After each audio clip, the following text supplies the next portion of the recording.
ಸಮರ್ಥ ಸದ್ಗುರು ಸಿದ್ಧಾರೂಢ ಮಹಾಸ್ವಾಮಿಗಳವರ ಶ್ರೀಚರಣಗಳನ್ನು ಹೃನ್ಮಂದಿರದಲ್ಲಿ ಸ್ಮರಿಸಿಕೊಂಡು,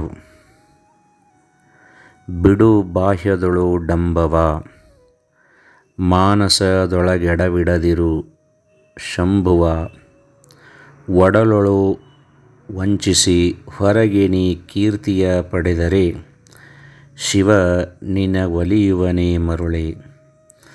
ಮನಮೆಚ್ಚಿ ನಡಕೊಂಡರೇನುಂಟು ಲೋಕದಿ, ಮನಮೆಚ್ಚಿ ನಡಕೊಂಬುವುದೇ ಚಂದವು. ಒಳಗಾಗೋ ಕೃತ್ಯವ ಜನರೇನು ಬಲ್ಲರು, ಮನವರಿಯದ ಕಳ್ಳತನವಿಲ್ಲ ಅಂಥೇಳಿ ಬಿಡು ಬಾಹ್ಯದೊಳು ಡಂಬವ ಅಂಥೇಳಿ ಭಾಳ ಸುಂದರವಾಗಿ ಹೇಳಿದ್ದಾರೆ. ಇದು ಭಾಳ ಗಂಭೀರವಾದಂಥ ವಿಷಯ. ನಾವೆಲ್ಲರೂ ಸಹಿತ ವಿಚಾರಿಸಿ ನೋಡಿದರೆ ನಮ್ಮ ಒಂದು ಸತ್ಯ ಮತ್ತು ಅಸತ್ಯ ಎರಡೂ ಇದರೊಳಗೆ ತುಂಬಿದವ ನೋಡ್ರಿ. ನೀ ಹೊರಗೆ ಏನು ಮಾಡ್ತೀಯೋ ಅದು ಮುಖ್ಯ ಅಲ್ಲೋ, ಒಳಗೆ ನೀ ಹೆಂಗದಿ ಅದು ಮುಖ್ಯ. ಹೊರಗೆ ನೀ ಭಾಳ ಚಂದನ ಬಟ್ಟೆ ಹಾಕ್ಕೊಂಡು ಭಾಳ ಶುಭ್ರವಾಗಿದ್ದು ಒಳಗೆ ಮನಸ್ಸನ್ನು ಹೊಲಸಿತ್ತಂದ್ರೆ ಏನು ಮಾಡೋದು?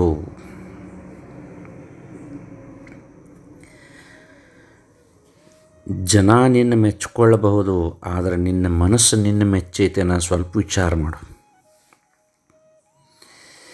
ಯಾಕಪ್ಪ ಅಂದ್ರೆ ಜನರಿಗೆ ಗೊತ್ತಿರಲಾರ್ದಂಥ ವಿಷಯಗಳು ನಿನ್ನ ಮನಸ್ಸಿಗೆ ಗೊತ್ತದಾವ. ನೀ ಯಾವ ಪಾಪಗಳನ್ನು ಮಾಡಿದಿ ಅಂಥೇಳಿಕಾರ ಯಾರೂ ಹೇಳೋದು ಬೇಕಾಗಿಲ್ಲ, ನಿನ್ನ ಮನಸ್ಸು ಹೇಳ್ತೈತಿ. ಯಾಕಂದ್ರೆ ಎಲ್ಲ ಗೊತ್ತೈತೆ ಅದಕ್ಕೆ. ಒಳಗೆ ಸಾಕಷ್ಟು ಪಾಪಕೃತ್ಯಗಳನ್ನು ಮಾಡಿ ಮ್ಯಾಲ ಭಾಳ ಪುಣ್ಯಾತ್ಮರ ಹಂಗೆ ನೀ ನಟನೆ ಮಾಡಿದಿಪ್ಪ ಅಂದ್ರೆ ಏನು ಉಪಯೋಗ ಇಲ್ಲಪ್ಪ. ವಿಚಾರ ಮಾಡು. ಜನ ಮೆಚ್ಚಿ ನಡೆಯೋದಕ್ಕಿಂತನೂ ಮನ ಮೆಚ್ಚಿ ನಡೆಯೋದು ಉತ್ತಮ. ನೋಡ್ರಿ, ಮನ ಮೆಚ್ಚಿ ನಡೆಯೋದೈತಲ್ಲ, ಇದು ಒಂದು ತಪಸ್ಸರಿದು. ಯಾಕಪ್ಪ ಅಂತಂದ್ರೆ ಮನ ಮೆಚ್ಚಿ ನಡಿಬೇಕಪ್ಪ ಅಂದ್ರೆ ಕನಸು ಮನಸ್ಸಿನೊಳಗೂ ಸಹಿತ ಕೆಟ್ಟ ವಿಚಾರ ಬರಬಾರ್ದು, ಕೆಟ್ಟ ಕೃತ್ಯಗಳು ನಮ್ಮಿಂದ ನಡಿಬಾರ್ದು. ಅಂದರೆ ಎಷ್ಟು ಎಚ್ಚರದಿಂದ ನಡಿಬೇಕಂಥೇಳಿ ನಾವಿಲ್ಲಿ ವಿಚಾರ ಮಾಡುವಂಥ ವಿಷಯ. ಜನರು ಮೆಚ್ಚುತ್ತ ನಿನ್ನ ಕೈಲಾಸ ಕೈವರಿ ಅಂತ ಕೇಳ್ತಾರೆ. ಜನ ಮೆಚ್ಚಿದರೆ ಶಿವ ಬಿಡುತಿಹನೇ. ಜನರಿಲ್ಲಿ ನಿನ್ನನ್ನು ದೊಡ್ಡಾತನೆಂದರೆ ಚಿನುಮಯ ಶಿವನೇ ನಲ್ ಅರಿಯನೇ ಮರುಳಿ ಅಂತ ಭಾಳ ಚಂದ ಕೇಳ್ತಾರೆ. ಜನ ನಿನಗೆ ಭಾಳ ಚಲೋ ಅನ್ನಕತ್ತಿದ್ರಂದ್ರೆ ಶಿವ ನಿನ್ನನ್ನು ಬಿಡ್ತಾನೇನಪ್ಪ? ಬಿಡುದಿಲ್ಲ. ಯಾಕಪ್ಪ ಅಂದ್ರೆ ಜನರಿಗೆ ಗೊತ್ತಿರಲಾರ್ದು ಶಿವನಿಗೆ ಗೊತ್ತೈತಿ. ಆ ಶಿವ ಮತ್ತೆಲ್ಲೂ ಇಲ್ಲ, ನಿನ್ನೊಳಗನ ಅದಾನ, ಅದಕ್ಕೆ ನಮಗೆಲ್ಲ ಗೊತ್ತೈತಿ. ಶಿವ ಒಂದು ವೇಳೆ ನಿನ್ನನ್ನು ಬಿಟ್ಟು ಬೇರೆ ಇದ್ದಪ್ಪ ಅಂದ್ರೆ ಅವಾಗ ನಿನ್ನೊಳಗಿನ ವಿಷಯ ಗೊತ್ತಾಗ್ತಿರ್ಕಿಲ್ಲ. ಆದ್ರೆ ನಿನ್ನ ಬಿಟ್ಟು ಇಲ್ಲ, ಅವ ನಿನ್ನೊಳಗನ ಅದಾನ ಶಿವ. ಜನ ಬೇರೆ ಬೇರೆ ಅದಾರ. ತಾಯಿ ತನ್ನ ಸ್ಥಾನದೊಳಗದಾಳ, ಹೆಂಡತಿ ತನ್ನ ಸ್ಥಾನದೊಳಗದಾಳ, ಮಗಳು ತನ್ನ ಸ್ಥಾನದೊಳಗದಾಳ. ಆದರೆ ಶಿವ ಮಾತ್ರ ನಿನ್ನೊಳಗನ ಅದಾನ. ತಾಯಿ ಜೊತೆಗೆ ನೀ ಏನು ಅನ್ಯಾಯ ಮಾಡಿದಿ, ಹೆಂಡತಿಯ ಜೊತೆಗೆ ನೀ ಏನು ಅನ್ಯಾಯ ಮಾಡಿದಿ, ಮಗಳ ಜೊತೆಗೆ ನೀ ಏನು ಅನ್ಯಾಯ ಮಾಡಿದಿ ಅಂಥೇಳಿ ಆ ಶಿವ ಎಲ್ಲ ಗುರ್ತಿಡ್ದಾನ. ಅದಕ್ಕೆ ಹುಷಾರದಿಂದ ಜೀವನವನ್ನು ಸಾಗಿಸು. ಭಾಳ ಹುಷಾರಿಯಿಂದ ಜೀವನವನ್ನು ಸಾಗಿಸು. ಜನಕ್ಕೆ ಮೆಚ್ಚಿ ನಡಿಲಾರ್ದ ಮನಕ್ಕೆ ಮೆಚ್ಚಿ ನಡೆದಂಥವರು ಪುಣ್ಯಾತ್ಮರಾದರು, ಅವತಾರಿ ಪುರುಷರಾದರು, ದೇವರಾದರು, ಜಗತ್ತಿಗೆ ದೀಪವಾದರು. ಅಂಥ ಅನೇಕ ಪುಣ್ಯಾತ್ಮರೊಳಗೆ ಹುಬ್ಬಳ್ಳಿಯೊಳಗೆ ನೆಲೆಸಿರುವಂಥ ಜೋಡು ದೀಪಗಳು ಅಂತ ಕರಿಬೇಕನಿಷ್ಟು. ಎಂಥ ದೀಪಗಳು ಇವಂಥ ಜಗತ್ತನ್ನು ಬೆಳಗುವಂಥ ದೀಪಗಳು. ಒಂದು ಸಿದ್ದಪ್ಪಜ್ಜ ಅನ್ನುವಂಥ ದೀಪ, ಇನ್ನೊಂದು ಗುರಪ್ಪಜ್ಜ ಅನ್ನುವಂಥ ದೀಪ. ಪ್ರೀತಿಯಿಂದ ಸಿದ್ದಪ್ಪ ಗುರಪ್ಪ ಅಂತ ಕರಿತೀವಿ. ಸಿದ್ಧಾರೂಢರನ್ನು ಸಿದ್ದಪ್ಪ ಅಂಥೇಳಿ ಕರೆದ್ರೆ, ಗುರುನಾಥಾರೂಢರನ್ನು ಗುರಪ್ಪ ಅಂತ ಕರೆದ್ರು. ಈ ಎರಡು ದೀಪಗಳು ಹುಬ್ಬಳ್ಳಿಯೊಳಗೆ ನೆಲೆಸಿದವಷ್ಟ, ಆದರೆ ಜಗತ್ತಿಗೆ ಬೆಳಕು ನೀಡಾಕತ್ತಾವ. ಎಂಥ ಬೆಳಕಪ್ಪ ಅಂದ್ರೆ ಜ್ಞಾನದ ಬೆಳಕು. ಜೀವನದೊಳಗೆ ಹೆಂಗೆ ನೀ ಬದುಕಬೇಕು ಅಂತ ಹೇಳಿ ನಮಗೆ ಪಾಠವನ್ನು ಕಲಿಸುವಂಥ ಬೆಳಕು. ಜೀವನದೊಳಗೆ ಬರುವಂಥ ಕಷ್ಟಗಳನ್ನು ಹೆಂಗೆ ಎದುರಿಸಬೇಕು ಅಂಥೇಳಿ ಧೈರ್ಯವನ್ನು ತುಂಬುವಂಥ ಬೆಳಕುಗಳು. ಬರೀ ಬೋಧನೆಯನ್ನು ಮಾಡಲಿಲ್ಲ, ಬರೀ ಉಪದೇಶವನ್ನು ಮಾಡಲಿಲ್ಲ, ಸ್ವತಃ ಜೀವನದೊಳಗೆ ತಾವ ಅನುಭವಿಸಿ ನಮಗೆ ಮಾರ್ಗದರ್ಶಕರಾಗಿ ಎರಡು ದೀಪಗಳಾಗಿ ನಿಂತರು ಈ ಪುಣ್ಯಾತ್ಮರು. ಹುಬ್ಬಳ್ಳಿ ಇದು ಹುಬ್ಬಳ್ಳಿ, ಸಿದ್ಧಾರೂಢರ ಹೂವಿನ ಬಳ್ಳಿ. ಗರಗದ ಶ್ರೀಗುರು ಮಡಿವಾಳಜ್ಜನು ಹರಸಿ ಬೆಳೆಸಿದ ಪುಣ್ಯದ ಬಳ್ಳಿ. ನವಲಗುಂದದ ನಾಗಲಿಂಗರು ಬಂದು ನೋಡಿದ ಕಾಂತಿಯ ಬಳ್ಳಿ. ಶಿಶುನಾಳಪುರದ ಶರೀಫ ಯೋಗಿಯು ಹಾಡಿ ಕುಣಿದ ಚಂದದ ಬಳ್ಳಿ. ಓಂ ನಮಃ ಶಿವಾಯ ಅನ್ನುವ ಬಳ್ಳಿ. ಸದ್ಗುರುನಾಥನು ನೆಲೆಸಿದ ಬಳ್ಳಿ. ಹುಬ್ಬಳ್ಳಿ ಇದು ಹುಬ್ಬಳ್ಳಿ, ಸಿದ್ಧಾರೂಢರ ಹೂವಿನ ಬಳ್ಳಿ ಅಂಥೇಳಿ ಎಷ್ಟು ಸುಂದರವಾಗಿ ಹಾಡಿ ಹೊಗಳಿದ್ರಂತ. ಸಿದ್ಧಾರೂಢಪ್ಪವರು ಜೀವನದೊಳಗೆ ಎಷ್ಟು ಕಷ್ಟವನ್ನು ಪಟ್ಟರು, ಯಾವ ರೀತಿಯಿಂದ ಆ ಕಷ್ಟಗಳನ್ನು ಅವರು ಎದುರಿಸಿದರು, ಎಂಥ ಕಷ್ಟ ಬಂದ್ರೂ ಸಹಿತ ಋಣಾತ್ಮಕ ವಿಚಾರಗಳಿಗೆ ಅವಕಾಶವನ್ನು ಕೊಡಲಿಲ್ಲ. ಎಲ್ಲ ಚೊರಣ ಅಂದ್ರೆ ಕೆಟ್ಟಂತೆ ಯಾವುದಕ್ಕೂ ಅನ್ನಲಿಲ್ಲ. ಗುರುನಾಥಾರೂಢಪ್ಪವರು ಅವ್ರ ಜೀವನದೊಳಗೂ ಎಷ್ಟು ಕಷ್ಟಗಳು ಬಂದವು, ಎಂಥೆಂಥ ತೊಂದರೆಗಳು ಬಂದವು, ಅವರು ಸಹಿತ ಎಂದೂ ಋಣಾತ್ಮಕ ವಿಚಾರಗಳಿಗೆ ಅವಕಾಶವನ್ನು ಕೊಡಲಿಲ್ಲ. ಏನಾಗಿದ್ದೆಲ್ಲ ಸಿದ್ಧಾರೂಢರ ಕೃಪಾ ಅಂತೇಳಕ್ಕಾರ ಆನಂದದಿಂದ ಅನುಭವಿಸಿದರು ನೋಡ್ರಿ. ಎಂಥ ಜ್ಞಾನಿಗಳಿವರಿಬ್ಬರು ಅಂತ ಆಚರಿಸಿ ತೋರಿಸಿದ್ರೆ ನಮ್ಮಪ್ಪಗಳಿಬ್ಬರು. ಇಂಥ ಗುರುಗಳನ್ನು ಪಡೆದಂಥವ್ರು ನಾವು ಎಷ್ಟು ಪುಣ್ಯ ಮಾಡಿರ್ಬೋದಂತ, ಎಷ್ಟು ಪುಣ್ಯ ಮಾಡಿರ್ಬೋದು, ಎಷ್ಟು ಕರುಣೆ ಇವ್ರಿಗೆ, ಎಷ್ಟು ಭಕ್ತರನ್ನು ಉದ್ಧರಿಸಬೇಕನ್ನುವಂಥ ಹಂಬಲ. ದೇವಿ ಪುರಾಣದೊಳಗೆ ಬರ್ತೈತಿ, ದೇವಿಕಾದಿ ಹಳವನು ತನ್ನಯ ದೇವರೆಂದೇ ನೋಡುವಳು, ಮಹಾದೇವಿ ಹಾಡಿಯೇ ಹೊಗಳುವಳು ಎನ್ನಪ್ಪ ಎಂತೆಂದು. ಜೀವವಿಟ್ಟಿ ಹಳವನ ಮೇಲೆ ಸಾವಳವನಿಗೆ ಮೇಲೆ ಬಿದ್ದು, ಓವಿಯನ್ನಯ ಚಿಂತಾಮಣಿ ಎಂತೆಂದಳೈ ಅಗಜೆ ಅಂತ ಹೇಳ್ತಾರೆ. ಹೆಂಗೆ ದೇವಿ ತನ್ನ ಭಕ್ತರ ಮೇಲೆ ತನ್ನ ಪ್ರಾಣವನ್ನು ಇಟ್ಟಿರ್ತಾಳೆ, ಹೆಂಗೆ ಅವರನ್ನು ರಕ್ಷಣೆ ಮಾಡ್ತಾಳೆ ಅಂತ ಹೇಳ್ತಾರೆ ವಿವರಣೆ ಮಾಡ್ಕೋತ ಬರ್ತಾರೆ. ಸಿದ್ಧಾರೂಢಪ್ಪವರು ಏನು ಮಾಡಿದರು, ಅದನ್ನು ಮಾಡಿದರು. ಗುರುನಾಥಾರೂಢಪ್ಪವರು ಏನು ಮಾಡಿದರು, ಅದನ್ನು ಮಾಡಿದರು. ಭಕ್ತರು ವಿಚಾರ ಮಾಡಿದಾರೆ, ನಿಮ್ಮ ಲಕ್ಷ್ಯ ದೇವ್ರ ಕಡೆ ಹೋದ್ರೆ ದೇವ್ರ ಲಕ್ಷ್ಯ ನಿಮ್ಮ ಕಡೆ ಬರ್ತೈತಿ ಅಂಥೇಳಿ ಸಿದ್ಧಾರೂಢರು ಹೇಳ್ತಾರೆ. ಇವತ್ತಿನ ದಿವಸ ಪಲ್ಲಕ್ಕಿಯನ್ನು ನಾವೇ 4-5 ಜನ ಹೊರೋನು, ಬೇರೆ ಯಾರಿಗೂ ಕೊಡೋದು ಬೇಡ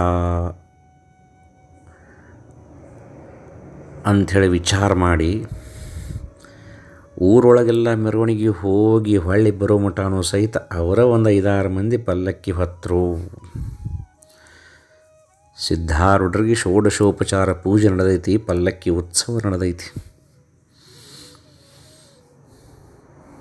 ಪಲ್ಲಕ್ಕಿ ಹೊಳ್ಳಿ ಮಟ್ಟಕ್ಕೆ ಬಂತು. ಸಿದ್ಧಾರೂಢಪ್ಪವರು ಪ್ರಸಾದ ಮಾಡಿಕೊಂಡು ಶಯನ ಮಂದಿರದೊಳಗೆ ವಿಶ್ರಾಂತಿ ತಗೊಳಕ್ಕೆ ಹೋದರು. ಪಲ್ಲಕ್ಕಿ ಹೊತ್ತವ್ರಂತಾರ, ಊರು ತುಂಬ ಪಲ್ಲಕ್ಕಿ ನಾವು ಹೊತ್ತು ಅಡ್ಡಾಡಿದ್ರೂ ಸಹಿತ ಒಬ್ಬರದು ಕಾಲು ನೋವಾಗಿಲ್ಲ. ಇದು ಸಿದ್ಧಾರೂಢಪ್ಪನ ಆಶೀರ್ವಾದ. ಬೆಳಗಾಗ್ಬಿಡ್ದ ಅಂದ್ರೆ ಸಿದ್ಧಾರೂಢಪ್ಪವ್ರು 2 ಅಂಗಾಲು ಒಡೆದು ಸೋರಾಕತ್ತಿದ್ದು. ಏನಾತ್ರಪ್ಪ ನಿಮಗೆ ಅಂಥೇಳಿ ಭಕ್ತರು ಕೇಳ್ತಾರೆ. ಇಲ್ಲಪ್ಪ, ಕೆಲವು ಮಂದಿ ಭಕ್ತರು ಬೇರೆದವ್ರಿಗೆ ಪಲ್ಲಕ್ಕಿ ಕೊಡಲಾರ್ದ ಪೂರ್ಣ ಪಲ್ಲಕ್ಕಿಯನ್ನು ತಾವು ಹೊತ್ತರಪ್ಪ. ಅದಕ್ಕೆ ಅವರೆಲ್ಲರಿಗೂ ಆಗುವಂಥ ದುಃಖವನ್ನು ನಾನು ಸ್ವೀಕಾರ ಮಾಡಿದೆ ಅಂತ ಹೇಳಿದರು. ಅಂದಮೇಲೆ ಎಂಥ ಕರುಣೆ ಇರಬಹುದು ಭಕ್ತರ ಮೇಲೆ. ಬೆಂಕಿ ತಲೆ ಮೇಲೆ ಒಬ್ಬ ತೊಗೊಂಡು ಬಂದು ಬೆಂಕಿ ಕೆಂಡ ಇಟ್ರೆ, ಯಪ್ಪ ಯಾರು ಇಟ್ರಿ ನಿಮ್ಮ ತಲೆ ಮೇಲೆ ಬೆಂಕಿ ಅಂತ ಕೇಳಿದ್ರೆ, ಪರಮಾತ್ಮ ಬಂದಿದ್ದಪ್ಪ. ಪರಮಾತ್ಮನ ಇಟ್ಟು ಹೋದ. ಇವತ್ತು ನಾ ಧನ್ಯನಾದೆ. ನಾ ಸಣ್ಣವಿದ್ದಾಗ ನನ್ನ ತಲೆ ಮೇಲೆ ನಾಗರ ಹಾವು ಹಿಡಿ ತಕ್ಕೊಂಡು ಕುಂತಿತ್ತಂತ. ಆವಾಗ ನಾಗಧರನಾಗಿದ್ದೆ. ಇವತ್ತು ಒಬ್ಬ ಪುಣ್ಯಾತ್ಮ ಬಂದ ನನ್ನ ತಲೆ ಮೇಲೆ ಬೆಂಕಿ ಇಟ್ಟ. ಇವತ್ತು ನಾ ಸಾಕ್ಷಾತ್ ಶಿವನ ಆಜ್ಞೆಪ ಅಂತ ಹೇಳಿದಂತಹ ಪುಣ್ಯಾತ್ಮರು ಸದ್ಗುರು ಸಿದ್ಧಾರೂಢಪ್ಪನವರು. ಪ್ರತಿಯೊಬ್ಬರಿಗೂ ಹೇಳ್ತಾರೆ ಏನಂದರೆ, ಹೆದರಬೇಡ್ರಿ, ಜೀವನದೊಳಗೆ ಏನು ಕಷ್ಟ ಬಂದರೂ ಚಿಂತೆ ಮಾಡಬೇಡ್ರಿ, ನಿಮ್ಮ ಕರ್ತವ್ಯವನ್ನು ನೀವು ಮಾಡಿರಿ, ನಿಮ್ಮ ಧರ್ಮವನ್ನು ನೀವು ಪಾಲಿಸ್ರಿ. ಇನ್ನೊಂದು ಧರ್ಮವನ್ನು, ಇನ್ನೊಂದು ತತ್ವವನ್ನು ಯಾರು ನಿಂದ ಮಾಡೋಕ್ಕೆ ಹೋಗಬೇಡ್ರಿ. ಆದಷ್ಟು ಪುಣ್ಯದ ಕೆಲಸಗಳನ್ನು ಮಾಡ್ಕೋತ ಹೋಗ್ರಿ. ಎಷ್ಟು ಸುಂದರವಾದಂಥ ಸರಳವಾದಂಥ ಉಪದೇಶವನ್ನು ಸಿದ್ಧಾರೂಢಪ್ಪಗಳು ಮಾಡ್ಕೋತ ಬಂದ್ರಂತ ನಮಗೆ.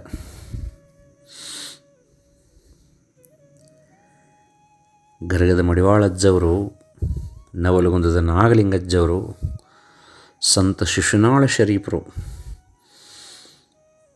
ಎಂತೆಂಥ ಪುಣ್ಯಾತ್ಮರು ಸಿದ್ಧಾರೂಢರನ್ನು ಪರೀಕ್ಷೆ ಮಾಡಿ ಹೌದಪ್ಪ ನೀ ದೇವರು ಅಂತಂದರು. ಅಂಥ ಕರುಣಾಕರ ಸಿದ್ಧಾರೂಢರು.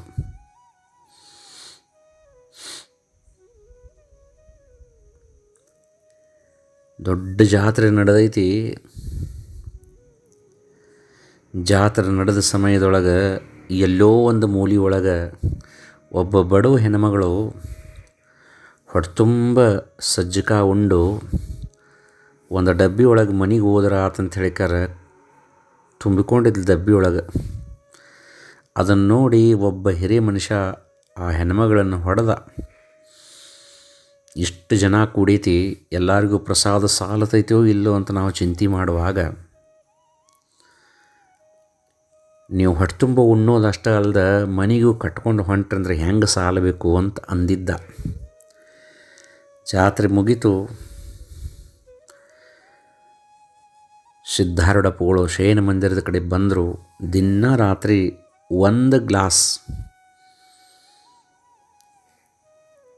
ಏನು ಮಾಡ್ತಿದ್ರಂದ್ರೆ ಜೋಳದ ಅಂಬ್ಲಿ ಕುಡಿತಿದ್ರು. ರಾಚಪ್ಪ ಅಂಬ್ಲಿ ಮಾಡ್ಕೊಂಡು ಬಂದ. ಯಪ್ಪ ಪ್ರಸಾದ ತಗೊಳ್ರಿ ಅಂತಂದ. ಸಿದ್ಧಾರೂಢರು ಅಂದರು, ಬೇಡಪ್ಪ ನನಗೆ ಅಂದರು. ಎಲ್ಲ ಹಿರಿಯರು ಬಂದು ಕೇಳ್ತಾರೆ, ಯಾಕ್ರಿ ಅಪ್ಪ, ಆರಾಮೈತೋ ಇಲ್ಲೋ, ಹೊಟ್ಟೆ ಹಸ್ದೈತೋ ಇಲ್ಲೋ? ನನಗೆ ಆರಾಮೂ ಐತಿಪ್ಪ, ನನಗೆ ಹೊಟ್ಟೆನೂ ಹಸ್ದೈತಿಪ್ಪ, ಮತ್ತು ಯಾಕೆ ನೀವು ಕುಡಿವಲ್ರಿ ಅಂಬ್ಲಿ? ಇಲ್ಲಪ್ಪ, ನಾ ಅಂಬ್ಲಿ ಕುಡಿದ್ರೆ ನಿಮಗೆ ಕಡಿಮೆ ಬೀಳಬಾರ್ದು ಅಂಥೇಳಿ ಕುಡಿವಲ್ನಿ ಅಂತಂದರು. ನೋಡ್ರಿ, ಎಲ್ಲೋ ಒಂದು ಮೂಲೆಯಾಗ ಯಾರೋ ಒಬ್ಬ ಭಕ್ತಳು ಆಕೆಯಾದಂಥ ಅಪಮಾನವನ್ನು ಬಂಗಾರದ ಕಿರೀಟ ಹಾಕ್ಕೊಂಡು ಸಿಂಹಾಸನದ ಮೇಲೆ ಕುಂತ ಪೂಜಾ ಸ್ವೀಕಾರ ಮಾಡುವಂಥ ಸಿದ್ಧಾರೂಢರು ಗುರ್ತು ಹಿಡ್ದಾರ ಅಂದಮೇಲೆ ಎಂಥವ್ರದಾರ ತಿಳ್ಕೊರಿ. ಕಣ್ಣಿಗೆ ಕಾಣಾಕ ಅವರಿಗೆ ಷೋಡಶೋಪಚಾರ ಪೂಜೆ ನಡೆದವ್ರು, ದೊಡ್ಡ ದೊಡ್ಡ ಮಾಲಿಗಳು, ಬಂಗಾರದ ಕಿರೀಟಗಳು. ಆದರೆ ಅವರ ಮನಸ್ಸು ಮಾತ್ರ ಎಲ್ಲೈತಿಪ್ಪ ಅಂದ್ರೆ ಎಲ್ಲಿ ಅವರ ಭಕ್ತರದಾರೋ ಅಲ್ಲಿ ಅವರ ಮನಸ್ಸೈತಿ. ಇಂಥ ಒಂದು ಜ್ಯೋತಿ ಎಲ್ಲರೂ ನೋಡಕ್ಕೆ ಸಿಕ್ಕಿತ್ತ. ಗುರುನಾಥಾರೂಢರಿಗೆ ಅಂಥವ್ರಂತ ಅದೆಷ್ಟು ಸಿದ್ಧಾರೂಢರ ಮೇಲೆ ಪ್ರೀತಿ, ತಮ್ಮನ್ನು ತಾವ ನಿವಾಳಿಸಿ ಚೆಲ್ಲಿದಂಗೆ ಮಾಡಿದ್ರು ಸಿದ್ಧಾರೂಢರ ಮೇಲೆ ಗುರುನಾಥಾರೂಢರು. ಸಿದ್ಧಾರೂಢರ್ಕಿಂತ ಒಂದು ಹೆಜ್ಜೆ ಮುಂದಂದ್ರೂ ಅಡ್ಡಿ ಇಲ್ಲ. ಗುರುನಾಥ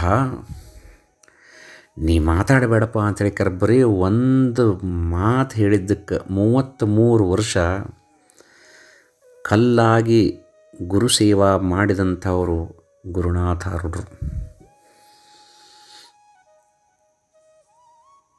ಮಹಾಮಂಡಲೇಶ್ವರರು ಬಂದಿದ್ದರು ಉತ್ತರ ಭಾರತದಿಂದ. ಆವಾಗ ಮಹಾಮಂಡಲೇಶ್ವರರ 3 ಮಂದಿನ ಗುರುನಾಥಾರೂಢರ ಎದುರಿಗೆ ಕುಂಡ್ರಿಸಿದಾರ. ಅಲ್ಲೇ ಗುರುನಾಥಾರೂಢರಿಗೂ ಪ್ರಸಾದ, ಅವ್ರದ್ದು ಪ್ರಸಾದ ನಡೆದೈತಿ. ಸಿದ್ದಮ್ಮ ಅಂತ ಹೇಳಿಕಾರ ಒಬ್ಬಾಕಿ ಪುಣ್ಯಾತ್ಮಳು ಬಿಸಿ ರೊಟ್ಟಿ ಮಾಡಿಕೊಂಡು ಅದಕ್ಕೊಂದಿಷ್ಟು ತುಪ್ಪ, ಅದರ ಮೇಲೆ ಒಂದಿಷ್ಟು ಶೇಂಗಾ ಚಟ್ನಿ ಹಾಕಿ, ನಮ್ಮಪ್ಪ ಉಂತ ನೋಡ ಈಗ ಒಂದು ತುತ್ತ ಆ ಮಾಡ್ಯಪ್ಪ ನೋಡೋನು ಅಂಥೇಳಿ ಗುರುನಾಥಾರೂಢರ ಬಾಯೊಳಗೆ ಹಾಕಬೇಕು. ಒಂದೊಂದು ಸಣ್ಣ ಸಣ್ಣ ತುತ್ತು ಹಾಕಬೇಕು, ಅದು ದೊಡ್ಡ ತುತ್ತಿಲ್ಲ. ಮಹಾಮಂಡಲೇಶ್ವರರು ನೋಡಾಕತ್ತಾರ ಇದನ್ನೆಲ್ಲ. ಅವರಿಗೆ ಪಂಚಪಕ್ವಾನ್ನಗಳನ್ನು ನೀಡಿದಾರ, ಅವರು ಸುಮ್ಮನೆ ಉಣ್ಣಾಕತ್ತಾರ. ಗುರುನಾಥಾರೂಢರು ಅತ್ತೊಮ್ಮೆ ನೋಡ್ತಾರ, ಇತ್ತೊಮ್ಮೆ ನೋಡ್ತಾರ. ಸಿದ್ದಮ್ಮ ನಮ್ಮಪ್ಪ ಉಂಟ ನೋಡ, ಇದು ಸಿದ್ಧಾರೂಢಪ್ಪಂದ, ಇದು ನಂದ, ಇದು ನಿನ್ನೆ ನಂಬಿದಂಥ ಭಕ್ತರದ, ನೀವು ಉಣ್ಬೇಕು ನೋಡಯಪ್ಪ ಅಂಥೇಳಿ ಪ್ರೀತಿಯಿಂದ ಉಣ್ಸಾಕತ್ತಾಳ. ನೋಡ್ರಿ, ಸಣ್ಣ ಕೂಸಾಗಿಬಿಟ್ಟಾರ ಗುರುನಾಥಾರೂಢರು. ಮಹಾಮಂಡಲೇಶ್ವರರು ನೋಡಾಕತ್ತಾರ.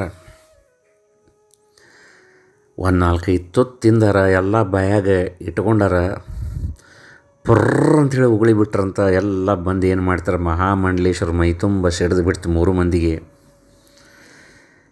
ಅಲ್ಲಿದ್ದಂಥ ಟ್ರಸ್ಟ್ ಕಮಿಟಿಯವರು ಭಕ್ತರಿಗೆ ಚಿಂತೆತ್ತು. ಉತ್ತರ ಭಾರತದ ಶ್ರೇಷ್ಠ ಸಂತರಿವರು ಮಹಾಮಂಡಲೇಶ್ವರರು, ಇವ್ರ ಮ್ಯಾಲೆ ಗುರುನಾಥಾರೂಢಪ್ಪ ಅವರು ಉಗುಳಿದ್ರಲ್ಲ, ಏನಪ್ಪ ಇನ್ನಂಥೇಳಿ ಮಹಾಮಂಡಲೇಶ್ವರ 3 ಮಂದಿ ಎದ್ದು ನಿಂತ ಗುರುನಾಥಾರೂಢರಿಗೆ ಸಾಷ್ಟಾಂಗ ನಮಸ್ಕಾರ ಹಾಕಿ ಕಣ್ಣೀರು ಸುರಿಸಿದ್ರಂತೆ. ಅವತಾರಿ ಪುರುಷರನ್ನು ನೋಡಿದ್ವಿ, ದೈವಾಂಶ ಸಂಭೂತರನ್ನು ನೋಡಿದ್ವಿ, ಮಹಾಜ್ಞಾನಿಗಳನ್ನು ನೋಡಿದ್ವಿ, ಸಾಕ್ಷಾತ್ ದೇವತೆಗಳನ್ನು ನೋಡಿದ್ವಿ. ಆದರೆ ಜೀವನ್ಮುಕ್ತರನ್ನು ನೋಡ್ಲಿಕ್ಕಿಲ್ಲ. ಇವತ್ತು ನಮ್ಮ ಆಯಸ್ಸಿನೊಳಗನ ಜೀವನ್ಮುಕ್ತನನ್ನು ನೋಡಿ ಧನ್ಯರಾದಿವಿ ಅಂಥೇಳಿ ಗುರುನಾಥಾರೂಢರಿಗೆ ಸಾಷ್ಟಾಂಗ ನಮಸ್ಕಾರ ಹಾಕಿದ್ರು. ಅಂದಮೇಲೆ ಗುರುನಾಥಾರೂಢಪ್ಪವ್ರು ಹೆಂಗಿರ್ಬೋದು ಸ್ವಲ್ಪ ವಿಚಾರ ಮಾಡ್ಬೇಕಲ್ಲ. ಎಷ್ಟು ದೊಡ್ಡವ್ರು ಇರಬೇಕು ಗುರುನಾಥಾರೂಢರು.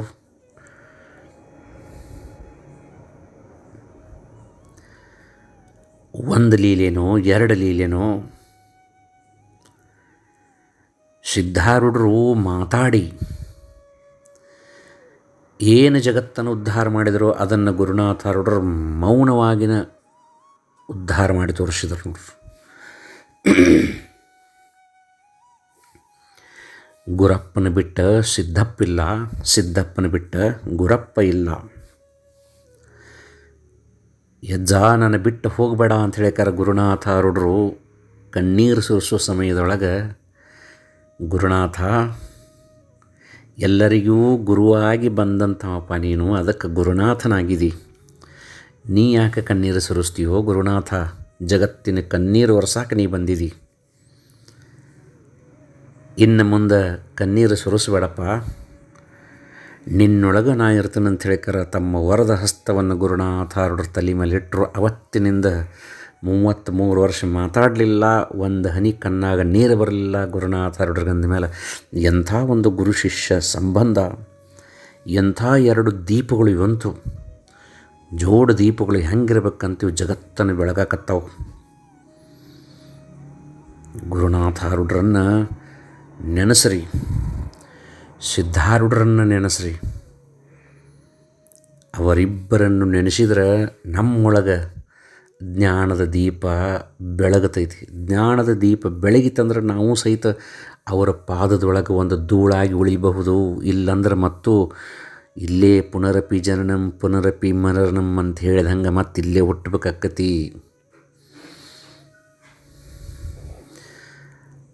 ಎಂಥ ಗುರುನಾಥಾರೂಢಪ್ಪವ್ರಂತ. ಗುರುನಾಥಾರೂಢಪ್ಪವರು ಹುಬ್ಬಳ್ಳಿಯಾಗನೇ ಇರ್ತಿದ್ರು. ಖರೆ ಯಾವ ಭಕ್ತ ಅವರನ್ನು ಕೂಗಿ ಕರಿತಿದ್ದ ಅವರನ್ನು ಹೋಗಿ ನಿಂತು ರಕ್ಷಣೆ ಮಾಡ್ತಿದ್ರು ಗುರುನಾಥಾರೂಢಪ್ಪವರು. ಅವರನ್ನು ಪಡೆದಂಥ ನಾವು ಎಷ್ಟು ಪುಣ್ಯಾತ್ಮರಿರಬಹುದು. ಗುರುನಾಥಾರೂಢರು ದೇಹ ಬಿಟ್ಟಂತಹ ಸಮಯದೊಳಗೆ ಮುಂಬೈನಿಂದ ಭಕ್ತರು ಬರ್ತಿದ್ದರು. ಆವಾಗಿನ ಕಾಲದೊಳಗೆ ಹೊಸದಾಗಿ ಬಸ್ ಬಂದಿದ್ದು. ಬಸ್ನೊಳಗೆ ಖಂಡಾಲ ಘಾಟಿನೊಳಗೆ ಬಸ್ ಕೆಟ್ಟು ನಿಂತ್ರೆ ಎಲ್ಲ ಮಾರ್ವಾಡಿ ಪಾರ್ಸಿ ಹೆಣ್ಮಕ್ಳದಾರ, ಮೈತುಂಬ ಬಂಗಾರದವ. ಸರ್ವತ್ನ್ಯಾಗ ಗಾಡಿ ಕೆಟ್ಟೈತಿ. ಡ್ರೈವರ್ ಏನು ಮಾಡಿದ್ದ ಅಂದ್ರೆ ರಿಪೇರಿ ಮಾಡೋವನ್ನ ಕರ್ಕೊಂಬರಾಕಂತ ಹೇಳಿಕರ್ ಬೇರೆ ಗಾಡಿ ಹಿಡಿದು ಹೋದ. ಗುರುನಾಥಾರೂಢ, ನಿನ್ನ ಒಂದು ಅಂತ್ಯಕ್ರಿಯೆಗಾಗಿ ನಾವು ಬರಾಕತ್ತೀವಿ ತಂದೆ, ನೀನೇ ನಮ್ಮನ್ನು ರಕ್ಷಣೆ ಮಾಡಬೇಕು ಅಂತ ಹೇಳಿಕಾರ ಗುರುನಾಥಾರೂಢರನ್ನು ಸ್ಮರಣೆ ಮಾಡಿದರು. ಆವಾಗಿನ ಕಾಲದೊಳಗೆ ಖಂಡಾಲ ಘಾಟ್ನೊಳಗೆ ದರೋಡೆಕೋರರ ಹಾವಳಿ ಭಾಳಿತ್ತು. ಒಂದು 7 ಮೆಟ್ಟಿನ ಹುಲಿ ಗಜನಿ ಹೊಡ್ಕೊತ ಬಂತಂತ ನೋಡ್ರಿ. ಎಲ್ಲರೂ ಗ್ಲಾಸ್ ಹಾಕ್ಕೊಂಡು ಸುಮ್ಮನೆ ಬಾಯಿ ಗಪ್ಚುಪ್ ಬಸ್ನೊಳಗೆ ಕುಂತಾರ. ಹುಲಿ ಏನು ಮಾಡ್ತಿತ್ತಂದ್ರೆ ಗಜನಿ ಹಾಕ್ಕೊಂತ ಆ ಒಂದು ಮುಂಬೈ ಭಕ್ತರ ಒಂದು ಬಸ್ಸನ್ನು ಸುಟ್ಟು ಹಾಕ್ತಿತ್ತದು. 3-4 ತಾಸು ಬಿಟ್ಟ ನಂತರ ಯಾವಾಗ ಆ ಡ್ರೈವರ್ ಬಂದ, ಹುಲಿ ಮತ್ತು ಅರಣ್ಯದೊಳಗೆ ಮಾಯ ಆಗಿಬಿಡ್ತು. ಅಂದಮೇಲೆ ಹುಲಿಯ ಅವತಾರನ ಗುರುನಾಥಾರೂಢರಿದ್ದರು. ತಮ್ಮನ್ನು ನಂಬಿ ಬರುತ್ತಿರುವಂಥ ಭಕ್ತರನ್ನು ಹುಲಿಯಾಗಿ ರಕ್ಷಣೆ ಮಾಡಿದಂಥ ಪುಣ್ಯಾತ್ಮರು ಹುಬ್ಬಳ್ಳಿಯ ಗುರುನಾಥಾರೂಢ ಮಹಾಸ್ವಾಮಿಗಳು. ಇಂಥ ಇಬ್ಬರು ಗುರುಗಳನ್ನು ಪಡೆದಂಥವ್ರು ನಾವು ಪುಣ್ಯಾತ್ಮರು. ನಮ್ಮ ಜೀವ ಇರೋ ಮಠನೂ ಸಹಿತ, ಉಸಿರಿರೋ ಮಠನೂ ಸಹಿತ ಸಿದ್ಧಾರೂಢ ಅಂತನ್ನೋಣ, ಉಸಿರಿರೋ ಮಠನೂ ಸಹಿತ ಗುರುನಾಥಾರೂಢ ಅಂತನ್ನೋಣ. ಇವರಿಬ್ಬರು ಇದ್ರೆ ಸಾಕು ನೋಡ್ರಿ, ನಮ್ಮ ಜನ್ಮ ಪಾರಾಗಿ ಹೋಗಿಬಿಡ್ತೈತಿ. ಇವ್ರು ಪಟ್ಟಂಥ ಕಷ್ಟಗಳನ್ನು ನೋಡಿದ್ರೆ ನಮಗೆ ಬರ್ತಿರುವಂಥ ಕಷ್ಟಗಳು ಏನೂ ಅಲ್ಲ. ಒಂದು ದಿವಸನೂ ಅವರು ಸಿಟ್ಟಾಗಲಿಲ್ಲ, ಒಂದು ದಿವಸನೂ ಅವರು ದುಃಖ ಪಟ್ಕೊಳ್ಳಿಲ್ಲ. ಇದು ನನ್ನ ಪ್ರಾರಬ್ಧಪ ಅಂತ ಹೇಳಿಕರ ಹೆಂಗೆ ನಕ್ಕೊಂತ ಅನುಭವಿಸಿ ನಮಗೆ ದಾರಿ ದೀಪವಾಗಿ ಹುಬ್ಬಳ್ಳಿಯ ದೀಪಗಳಾಗಿ ನಿಂತು, ಜೋಡು ದೀಪಗಳಾಗಿ, ಜಗತ್ತನ್ನು ಬೆಳಗುವ ದೀಪಗಳಾಗಿ ಇಂತಹ ಪೂಜ್ಯ ಗುರುಗಳ ಶ್ರೀಚರಣಗಳಿಗೆ ಅನಂತ ಕೋಟಿ ದೀರ್ಘದಂಡ ನಮಸ್ಕಾರಗಳನ್ನು ಸಲ್ಲಿಸಿ ನನ್ನ ಮಾತಿಗೆ ವಿರಾಮ ಕೊಡ್ತಾನೆ.